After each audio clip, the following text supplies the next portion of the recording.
नमस्कार, स्वागत है आपका स्टार न्यूज में। तारीख आज 15 मार्च दिन शुक्रवार। तो आइए जान लेते हैं देश के आज मुख्य समाचार के बारे में फटाफट अंदाज में। यूपी को लेकर दो ओपिनियन एग्जिट पोल रिजल्ट सामने आए। इन दिनों के आंकड़े प्रदेश की राजनीति की एक बड़ी तस्वीरें पेश कर रहे हैं। सबसे अहम तो इन ओपिनियन पोल के आंकड़ों से निकल कर आ रहा है कि 2014 के बाद से यूपी में पीएम नरेंद्र मोदी का क्रेज बरकरार। पिच रेटिंग एजेंसी ने अपनी मार्च आउटलुक रिपोर्ट में कहा कि वित्त वर्ष 25 के लिए भारत की वास्तविक जीडीपी 7% की दर से बढ़ सकती है। इसमें 0.5% की बढ़ोतरी की गई। सुपरस्टार थालापति विजय ने नागरिकता संशोधन कानून 2019 सीएए को लागू किए जाने का विरोध किया। हाल ही में अपनी पार्टी बनाकर पॉलिटिक्स में आए विजय ने सोशल मीडिया पर तमिल में एक बयान जारी किया है। सीएए के जरिए नया वोट बैंक तैयार करने की विपक्ष के आरोप पर अमित शाह ने कहा कि इनकी हिस्ट्री है, जो बोलती हैं वो करते नहीं। मोदी जी की हिस्ट्री है, जो बीजेपी या पीएम मोदी ने कहा वो पत्थर की लकीर है। मोदी की हर गारंटी पूरी होती है। बीजेपी ने लोकसभा चुनाव के लिए अपनी दूसरी लिस्ट जारी कर दी है। इस लिस्ट में 72 कैंडिडेट के नाम शामिल हैं। इससे पहले 1 मार्च को पार्टी की तरफ से 195 उम्मीदवार की लिस्ट जारी की गई थी। लिस्ट में पीएम मोदी, अमित शाह और राजनाथ सिंह जैसे बड़े नाम शामिल थे। उत्तर प्रदेश में योगी सरकार ने किसानों को सोलर पंप पर सब्सिडी देने का ऐलान किया। सब्सिडी का लाभ पहले आओ पहले पाओ के आधार पर मिलेगा। सरकार ने 54,000 सोलर पंप सब्सिडी पर देने का फैसला किया, जिसके लिए किसानों को कुछ नियम और शर्तों का पालन करना होगा। भारत निर्वाचन आयोग ने नए निर्देशानुसार जनपद के सभी 85 वर्ष आयु वर्ग के ऊपर के मतदाताओं को पोस्टल बैलेट के माध्यम से घर पर ही मतदान करने की सुविधा दी गई। रैली को संबोधित करते हुए खड़गे ने कहा कि भाजपा इन दोनों संविधान के खिलाफ बात कर रही है। भाजपा का दावा है कि संविधान के खिलाफ बोलने वालों का उनसे कोई लेना देना नहीं है, लेकिन वे उनके खिलाफ कोई कार्रवाई नहीं करते हैं। कांग्रेस नेता राहुल गांधी ने बृहस्पतिवार को कहा, विपक्षी दलों का इंडिया गठबंधन अगर सत्ता में आता है तो वह किसानों की आवाज बनेगा और ऐसी नीतियां बनाएगा जो उनकी सुरक्षा कर सके।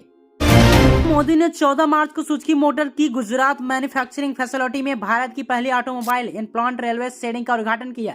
मारुति सुजुकी इंडियन और गुजरात रेल इंफ्रास्ट्रक्चर डेवलपमेंट की साझेदारी में प्रोजेक्ट पूरा हुआ। इसके अलावा मारुति सुजुकी गुजरात फैसिलिटी में प्रोडक्शन बढ़ाने के लिए पूरी तरह तैयार है। सुरक्षा बल में नौकरी की चाहत रखने वाले उम्मीदवार के लिए बेहतरीन मौका। इसके लिए बीएसएफ ने एयर बिग और ग्रुप बी सी के पदों के लिए वैकेंसी निकाली। जो भी उम्मीदवार इन पदों से संबंधित योग्यता रखते हैं वे आधिकारिक वेबसाइट bsf.government.in के जरिए आवेदन कर सकते हैं। इन आवेदन के लिए प्रक्रिया 16 मार्च से शुरू होगी।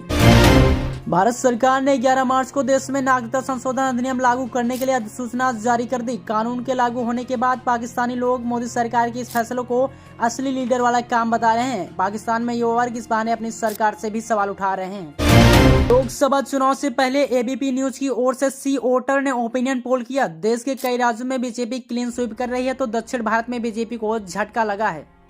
एटीएम कर्मचारियों के लिए आए बुरे दिन, एक झटके में सैकड़ों हो जाएंगे बेरोजगार। कंपनी की बड़ी तैयारी।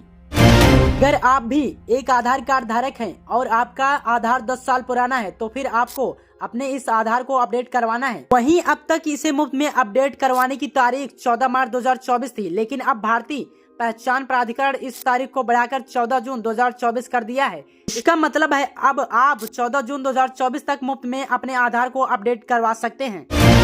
प्रियंका गांधी वाड्रा ने कहा, देश की महिलाओं के लिए भारतीय राष्ट्रीय कांग्रेस की 5 गारंटियों में महालक्ष्मी गारंटी के तहत हर गरीब परिवार की एक महिला को सालाना 1 लाख रुपए की गारंटी होगी। आधी आबादी पूरा हक के तहत केंद्र सरकार ने सभी नई भर्तियों में आधे पद महिलाओं के लिए आरक्षित होंगे और शक्ति का सम्मान से आशा, आंगनबाड़ी तथा मिड डे मील बनाने वाली महिलाओं के वेतन में केंद्र सरकार का योगदान दोगुना किया जाएगा।